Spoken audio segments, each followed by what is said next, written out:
루이스는 고통, 즉 하나님의 확성기라는 구절을 소개했다. 왜냐하면 소리치고 있기 때문이다. 내가 내 발가락을 어디에 부딪히거나 발목을 삐었을 때 고통은 나의 두뇌에다 무엇이 잘못되었다고 소리쳐댄다. 이와 비슷하게 이 지구상의 고통의 존재는 무언가가 잘못되었다는 사실을 우리 모두에게 소리치는 하나의 외침인 것이다. 그것은 우리를 멈춰 세우며 우리로 하여금 다른 가치들을 생각해 만든다. 우리는 삶의 목적이 안락한 것이어야 한다고 믿을 수도 있다. 그러나 고통의 존재는 이러한 철학을 복잡해 만든다. 고통은 인간의 전체 상태가 표적을 못 맞추고 빗나갔음을 알려주는 하나의 초월의 소리다. 니체는 사람이 자기 생의 이유를 안다면 고통을 견딜 수 있다고 말했다. 그 말은 생의 이유를 안다면 고통이 얼마나 유익이라는 사실을 알기 때문이라고 생각한다. 그러나 나의 경우 생의 이유를 알기까지는 먼저 고통의 이유를 알아야 했으며 고통을 견디고 이기는 것이 그 무엇보다 어려웠다. 대부분 사람들은 고통을 완벽하게 이기지 못하고 피하거나 포기하거나 멸망해버린다. 하지만 그렇게는 하기 싫었다. 내가 겪은 고통들은 모든 것들에 대한 무지가 원인이었기 때문이다. 특히 삶에 대한 무지, 인간에 대한 무지가 가장 큰 몫을 차지했다. 당시엔 삶의 목표가 훌륭한 배우자를 만나 행복한 가정을 꾸리는 것인 줄로 알고 있었기 때문이다.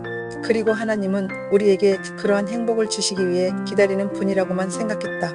그러한 무지는 언제나 나의 기대를 무너뜨렸으며 언제나 불평과 불만의 연속이었다. 당연히 나의 결혼 생활은 평탄하지 못했다.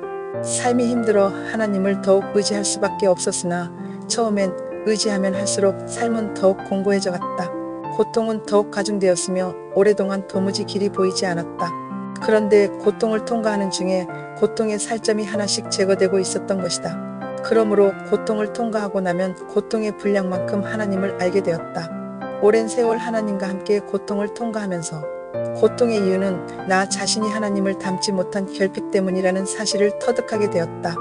그 모든 것들이 나 자신의 결핍이었으므로 다른 사람을 원망할 필요가 없었다. 결국 우주 안에서 살아갈 수 있는 인격의 기준은 하나님을 닮은 온전한 인격이라야 하므로 그 온전함과 거리가 멀 때 삐거덕 소리가 바로 고통의 소리라고 결론지었다. 아픈 만큼 성숙한다는 말처럼 결국 인간의 최종 목적은 고통을 통하여 하나님의 모습을 담는 것이다. 자신이 닮지 않은 만큼 삐거덕 소리는 날 것이고 하나님을 닮아갈수록 그 소리는 약해져 갈 것이다. 사회 구조상 여성이기 때문에 어쩔 수 없이 고통의 짐이 더 무거웠다. 솔직하게 말하면 지나온 삶들은 여자인 관계로 무척 힘이 들었다. 그러나 차츰 당함의 의미를 알게 되자 당함을 누리게 되고 그때쯤이면 고통이 우리에게 많은 유익을 준다는 것에 대하여 감사하기 시작한다. 바로 그러한 것들이 내가 변화될 수 있는 자양분이 되었으며 만약 그 고통이 아니었다면 오늘의 나는 없었을 것이라고 고백한다. 이 세상이 끝이라면 고통 또한 영원히 이어질 수 있을지 모른다. 그러나 이 세상은 영혼을 준비하는 예비처소다. 고통의 참 의미를 알고 잘만 이겨내면 영혼이 살찌우는 결과를 만나게 된다. 나의 체험을 통하여 보이는 고통을 통과하고 나면 내면의 살찌움을 만끽하게 되었기 때문이다. 비록 육체는 점점 보잘것없이 늙어가지만 나의 내면은 평온과 풍요로움으로 가득 채워지는 것을 느낄 수 있다. 세월이 흐르면서 고통의 비결을 알게 되자 여성으로 태어난 것과 이 세상에서 여성이기에 받은 상처와 억압받은 것에 대하여 오히려 감사하게 된다.